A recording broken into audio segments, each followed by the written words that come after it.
Hello guys, আসসালামু আলাইকুম। গতকালকে একটা নিউজ দেখলাম, ফ্রান্সের এবারের জার্সি নাকি 2026 বিশ্বকাপের শ্রেষ্ঠ জার্সি নির্বাচিত হয়েছে। ফ্রান্সের জার্সি সবসময় খুব সুন্দর হয়। তো এবার হোম এবং অ্যাওয়ে দুইটা জার্সির পিছনেই কিন্তু কনসেপ্টটা খুবই সুন্দর। মূলত জার্সিগুলা ডিজাইন করা হয়েছে ফ্রান্সের সাথে আমেরিকার যে হিস্ট্রিক্যাল একটা টাইজ আছে, সেই জিনিসটার প্রতি রেসপেক্ট রাখা। আপনারা অনেকেই জানেন যে আমেরিকা যখন স্বাধীন হয় সেই স্বাধীনতা যুদ্ধে কিন্তু ফ্রান্সের একটা বড় সহায়তা অবদান ছিল। তো এই জিনিসটাকে রেসপেক্ট করার জন্য ফ্রান্স আমেরিকাকে স্ট্যাচু অফ লিবার্টিটা গিফট করে, এবং সেটা ডিজাইনার নান আদার দেন গুস্তাভ আইফেল, যিনি আইফেল টাওয়ার ডিজাইন করেছিলেন। তো স্ট্যাচু অফ লিবার্টি ফ্রান্স হলো আমেরিকাকে 1880 সালে গিফট করে। এবার ফ্রান্সের যে জার্সিটা আছে, ফ্রান্স আমেরিকা খেলতে যাচ্ছে, এই জন্য পুরো কনসেপ্টটাই স্ট্যাচু অফ লিবার্টির উপর ভিত্তি করে জার্সিগুলা ডিজাইন করা হয়েছে। অ্যাওয়ে জার্সিটা যদি দেখেন, ফ্রান্সের সবসময় অ্যাওয়ে জার্সি কিন্তু সাদা কালার হয়। এবার তারা সাদা কালার থেকে সইরা অনেকটা ওই যে সি গ্রিন বা পেস্ট কালার টাইপের একটা সবুজাভ টাইপের একটা জার্সির দিকে চলে গেছে। কনসেপ্টটা হলো কি, স্ট্যাচু অফ লিবার্টির যে কালারটা, অরিজিনালি স্ট্যাচুটা কিন্তু কপারের। তো সেই কপার অক্সিডাইজড হয়ে বর্তমানে কিন্তু এরকম একটা সবুজ টাইপের কালারে পরিণত হয়েছে, এবং জার্সিটা এক্স্যাক্টলি ওই কালারের। তো আপনারা যদি গুগল করে স্ট্যাচু অফ লিবার্টির একটা ছবি দেখেন বুঝতে পারবেন। আর জার্সির ভিতরে যে ব্যাচটা আছে, ব্যাচ কিন্তু হলো একদম কপার কালারের। মানে স্ট্যাচুটা যখন আমেরিকায় আসে, অরিজিনালি কিন্তু যেই কপার কালারটা ছিল সেই কপার কালারেই ব্যাচটা কিন্তু করা হয়েছে। এটা হোম এবং অ্যাওয়ে দুইটা জার্সির ক্ষেত্রেই। তো হোম জার্সির ক্ষেত্রে ফ্রান্সের যে ট্রেডিশনাল যে ব্লু কালারটা আছে, সেই ব্লু কালারটাই কিন্তু মেনটেন করা হয়েছে, কিন্তু ব্যাচ যেটা আছে ব্যাচ কিন্তু কপার কালারের করা হয়েছে। আচ্ছা, এরপর আসি আমরা ব্রাজিলের জার্সির কথায়। ব্রাজিলের অরিজিনালি জার্সিটা কিন্তু এরকম ক্যানারি ইয়েলো, এই হলদা কালার কিন্তু ছিল না।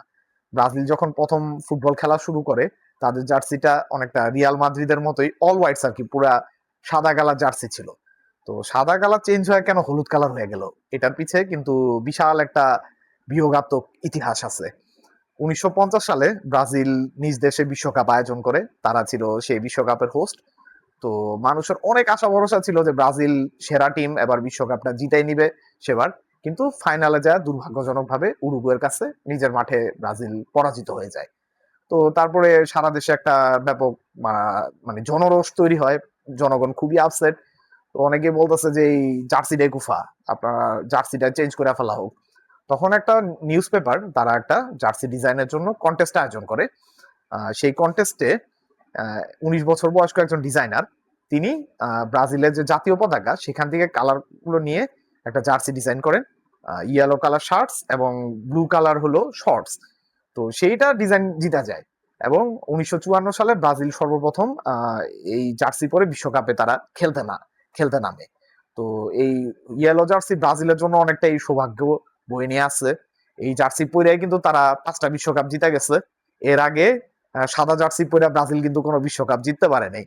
এখন একটা কথা, যে এই জার্মানির সাথে নিজের মাঠে 7-1 গোলে পরাজিত হওয়ার পরে এরপরে কেন ব্রাজিল জার্সি চেঞ্জ করে নাই, এই জিনিস আর আমাদের মানে কারো জানা নাই। আচ্ছা, এবার আসি আমরা আর্জেন্টিনার জার্সির প্রসঙ্গে।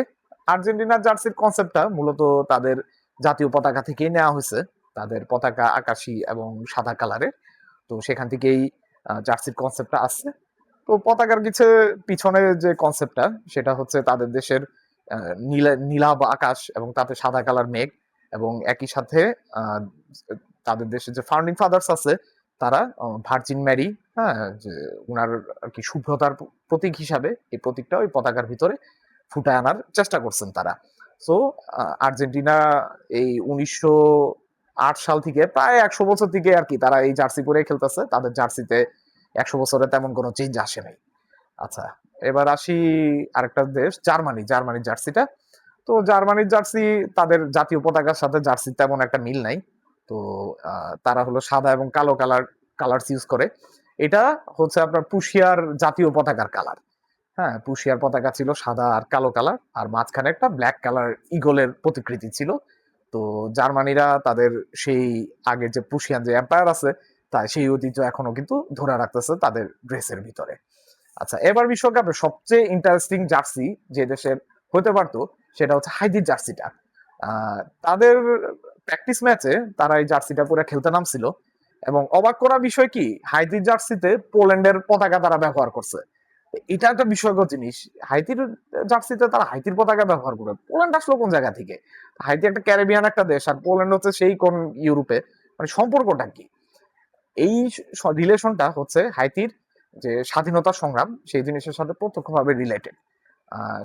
হাইতি ছিল একটা মানে ফ্রান্সের কলোনি এবং সেখানে সুগার প্ল্যান্টেশনের জন্য বিভিন্ন দেশ থেকে ব্ল্যাক যারা দাস আছে তাদের কাইনা এই সুগার প্ল্যান্টেশনের ভিতর রাখা হতো, তারা হাড় ভাঙা পরিশ্রম করতো। একটা সময় তাদের দেশের যে মানুষ আছে তারা বিক্ষুব্ধ হয়ে গেল, তারা ফ্রান্সের বিরুদ্ধে বিদ্রোহ করে বসলো। তখন ছিল নেপোলিয়ানের আমল। তো নেপোলিয়ান সেই বিদ্রোহ দমন করার জন্য পোল্যান্ড থেকে 5,000 সৈন্য হাইতিতে পাঠিয়ে দিচ্ছে, হ্যাঁ, বিদ্রোহটা দমন করার জন্য।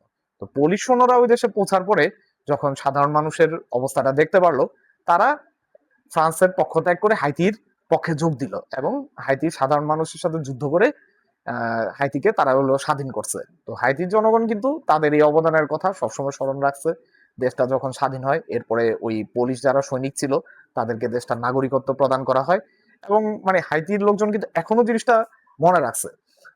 1803 সালে দ্য ব্যাটল অফ ভাইটিয়ার্স, যেটাকে বলা হয় যে হাইতির স্বাধীনতা সংগ্রামের ডিসাইসিভ ব্যাটল, সেখানে যে পুলিশদের অবদানের এই স্বীকৃতি স্বরূপ তাদের জার্সিতে দেখা যায় যে স্বাধীনতা সংগ্রামী কিছু লোকজন দাঁড়ায় আসতে, তারা পুলিশ ফ্ল্যাগটা উত্তোলন করছে। কিন্তু ফিফা এই জার্সিটা ব্যান করে দিচ্ছে, কারণ ফিফার একটা পলিসি আছে যে কোনো ধরনের রিলিজিয়াস, পলিটিক্যাল এই ধরনের কোনো মেসেজ জার্সির ভিতর প্রদর্শন করা যাবে না। যদিও অনেকে বলে যে এটা এই যে সাম্রাজ্যবাদী ফ্রান্স তারা নাকি লবিং টবিং করে জার্সিটা বাতিল করে দিচ্ছে, আমি জানি না আসলে ফ্রান্সের এটার পিছনে কোনো হাত আছে কিনা। তবে এই জার্সি পরে যদি হাইতি এবার বিশ্বকাপে নামতো, এটা আমার কাছে মনে হয় one of the most interesting একটা জার্সি হইতে পারতো। তো কোন দলের জার্সিটা আপনার কাছে সবচেয়ে ভালো লাগে, বা কোনো জার্সির পিছে ইন্টারেস্টিং কোনো ইতিহাস যদি আপনাদের জানা থাকে কমেন্টে শেয়ার করতে পারেন। আর ভিডিওটা যদি আপনাদের ভালো লাগে তবে লাইক এন্ড সাবস্ক্রাইব দিয়ে আমাদের পাশে থাকবেন। Thank you everyone.